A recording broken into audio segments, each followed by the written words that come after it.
আসসালামু আলাইকুম এভরিওয়ান। আজকে মেসে আমি রান্না করতেছি রসুন দিয়ে গরু মাংস। আমার পেস্টটা একটু ভাজা ভাজা হয়ে গেছে, এখন আমি আদা রসুন জিরার পেস্ট দিয়ে দিব।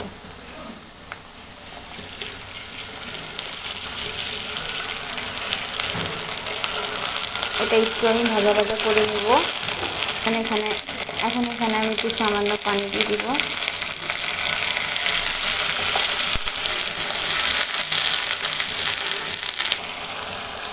এখন আমি দিচ্ছি হলুদের গুঁড়ো হাফ চামচ, এরপর দিব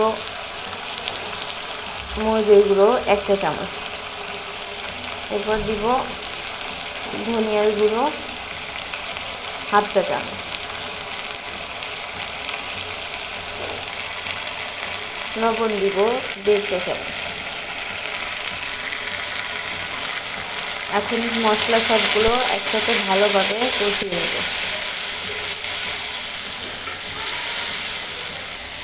আমার মশলাগুলো ভালো করে কষানো হয়ে গেছে, এখন আমি মাংসগুলো দিয়ে দিব।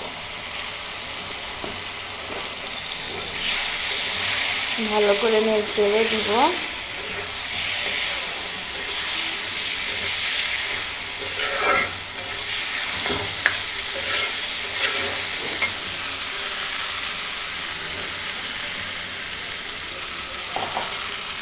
সামান্য একটুখানি পানি দিয়ে এটা আমি এখন অনেকক্ষণ কষাবো।